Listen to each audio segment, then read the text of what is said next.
the Ombudsman at the hearing, I would like to acknowledge the great contribution to improving fairness in public administration made by the former Ombudsman Phil Clark, who retired as the Queensland Ombudsman on the 9th of July 2020 after almost 10 years in the role. The Office published their Casebook 2020, which contains information about 24 of the Office investigation outcomes. The Ombudsman noted that the Casebook is a useful resource.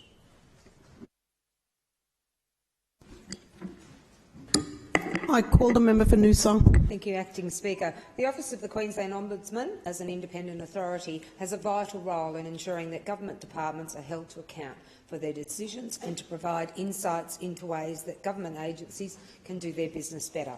Importantly, it is one of the few ways that Queenslanders can have government decisions reviewed. The process leading to report number 17 on the Legal Affairs and Safety Committee's oversight of the Office of the Queensland Ombudsman allowed the committee to review the annual report and to directly question the Queensland Ombudsman and departmental representatives in relation to their activities and how this has improved accountability across departments. This includes their ongoing commitment to providing training to public sector officers across Queensland, which is important and should be encouraged and resourced appropriately. With another 4 years before the next strategic review of the Office, it is imperative that the Oversight Committee is able to fill in the gaps. With 11% of investigations not completed within the targeted timeframes, it was pleasing to see that investigative recommendations have been fully accepted by the agencies referred to, which should lead to ongoing systemic improvements.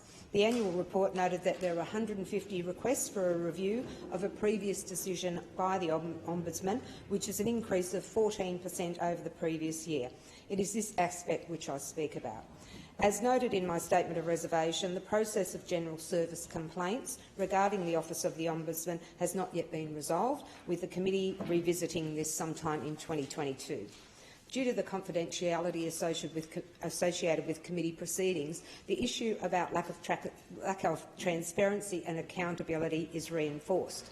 This means confidence in independent of government processes such as parliamentary committees and officers, including the Ombudsman, Information Commissioner and others, can be eroded unnecessarily.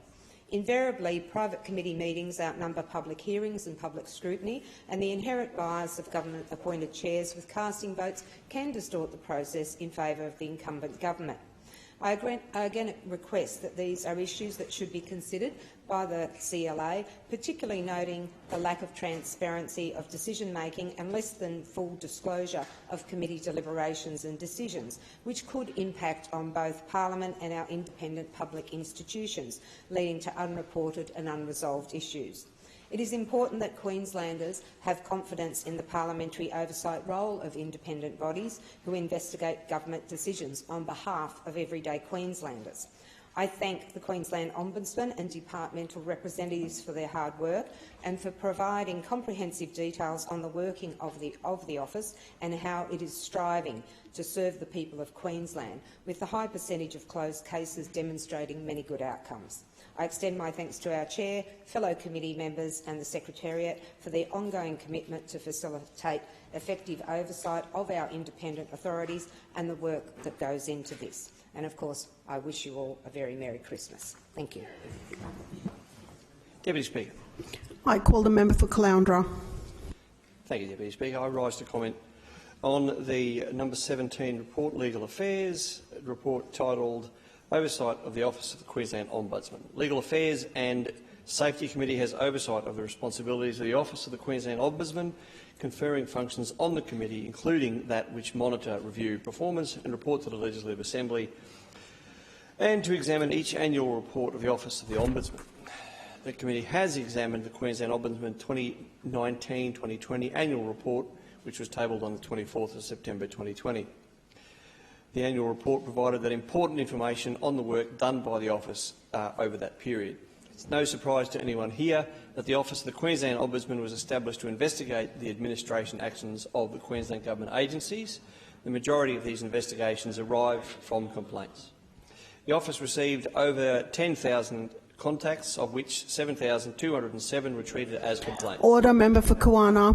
over 2,600 of these matters were outside the jurisdiction, and over 1,100 were fully investigated. The annual report noted that well over 16,000 people were directed to the online complaints forum. 85% of the complaints were finalised within 10 days of receipt, and 95% were finalised within 30 days. It's also worth noting that during the 2019-2020, the Office published two major reports: Forensic Disability Service Report, an investigation into detention of people at the Forensic Disability Service, and the Management of Child Safety Complaints. Second report, an investigation into the management of child safety. Clearly, COVID had an effect and a slight drop-off in the number of requests for services in 2019-2020. And although the requests are starting to return to normal levels, they are nonetheless slightly sporadic, and it seems, however, that since March 2020, complaints about Q Health have increased as a result of COVID-related complaints, principally around complaints relating to quarantine. COVID also had a particular impact on the management of prisons. Visits were suspended, and so a program of virtual visits was implemented and was largely a successful initiative. As an aside, I would note that the importation of drugs into correctional